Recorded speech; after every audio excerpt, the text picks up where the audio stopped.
As you can see here, the port is completely destroyed. And just an interesting side note here, look at this coil. Today I've got an Ultra Tuner for Ram truck. This is the RaceMe, and it has got a damaged port here on the back. So we're going to go ahead and replace that. Interesting thing about this, the disassembly is pretty easy here. All we have to do is take out 4 screws. We have these 3, and then there's actually one hidden under this sticker.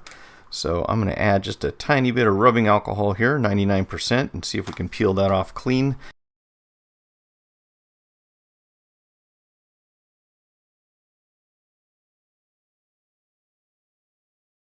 Alright, once you get the 4 screws out, we're just going to lift this off like that.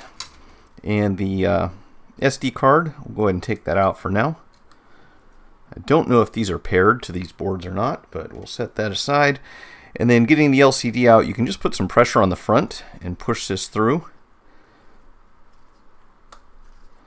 And that will pop right out of the frame.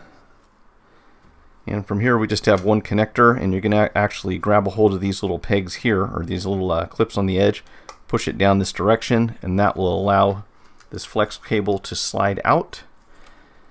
Go ahead and turn this over.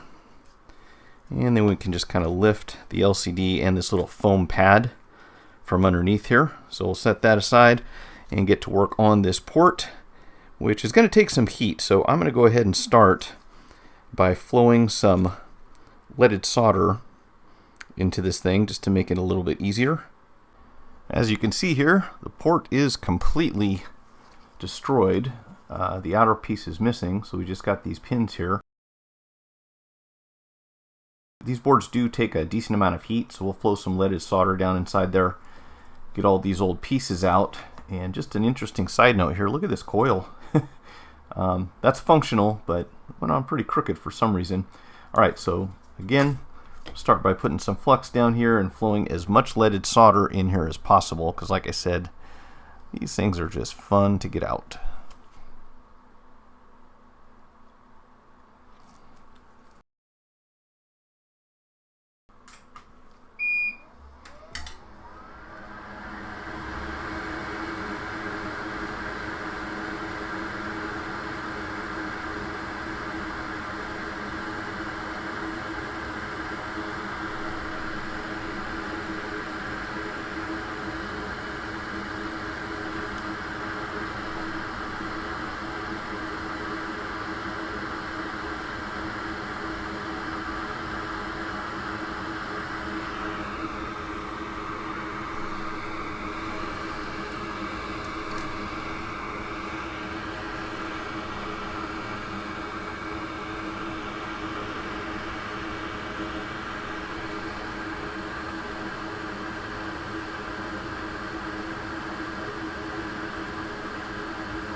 Alright, these are going to be a little tough to reach, so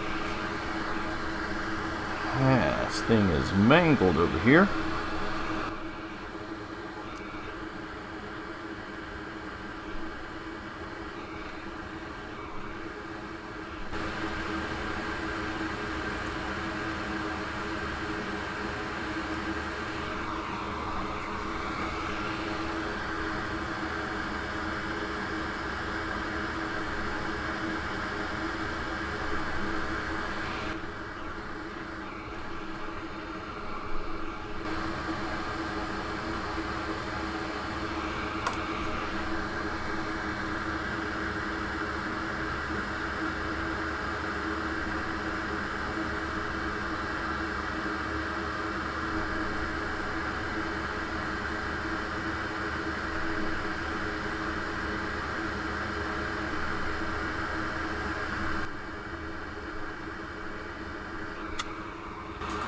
Alright, let's see if that's going to give us the clearance we need to get this new port in.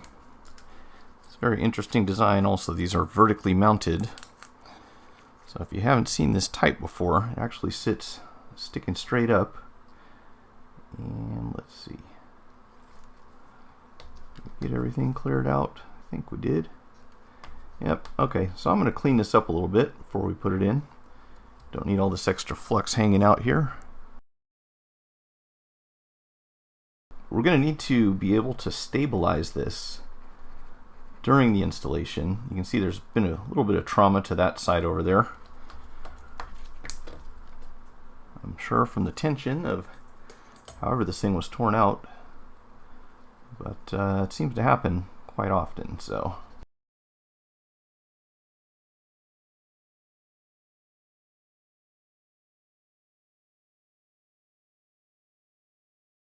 okay, so what we'll do is place this thing,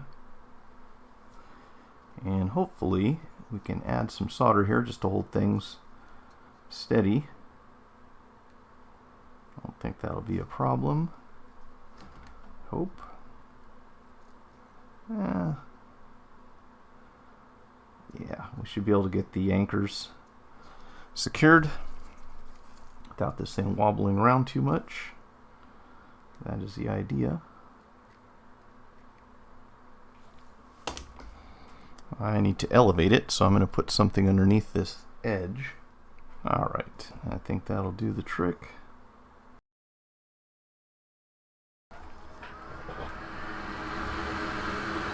A little hard to see, but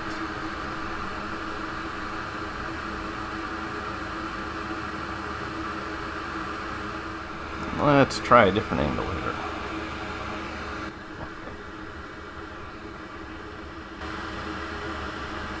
Alright, here's what we're going to do. I'm going to adjust this by hand. Alright, you stay right there.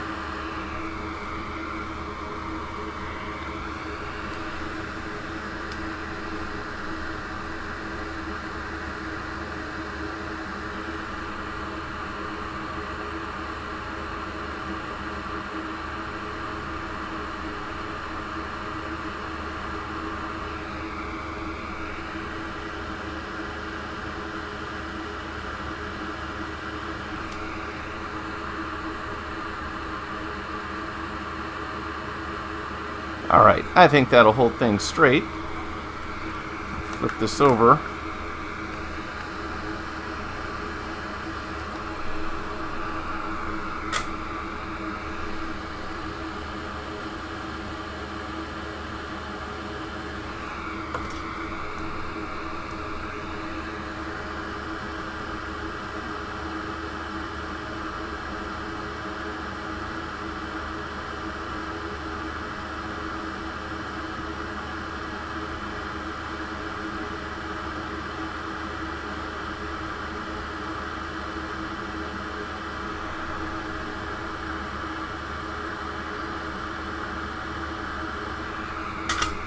See if we're getting through. Yeah, I think that will do the trick with the rest of these holes, and we're done.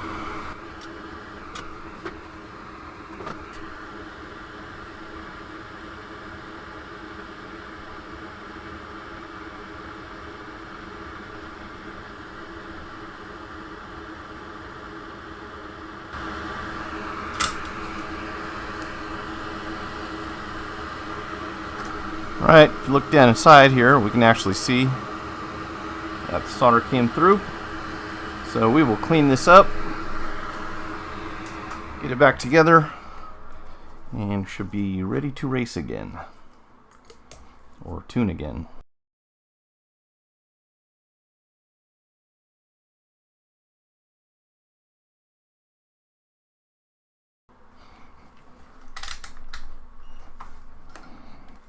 I think these go to ground. Yeah, that's fine. Not going to be a problem.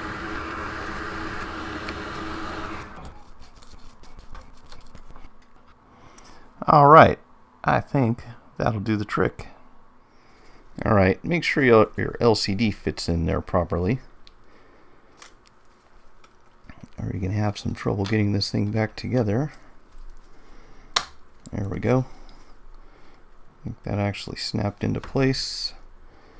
Get this thing plugged in again. Make sure you get this cable fully inserted. Needs to go all the way in like that, and then you've got to push up on these two sides at the same time. And they've got quite a bit of movement. If you just move one, the other side will pull down. So that is what it's going to look like fully seated. Alright.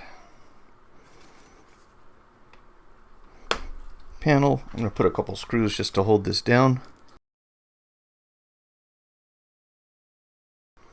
And I gotta tell you, it's hard to see which direction this plugs in, but once we connect it,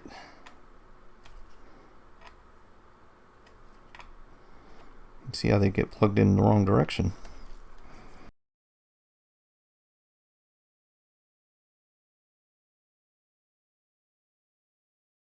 If you plug your tuner into a power supply instead of the OBD2 port of a Dodge Ram, this is the communications error code that you'll get. Once it's plugged into the truck, you're good to go.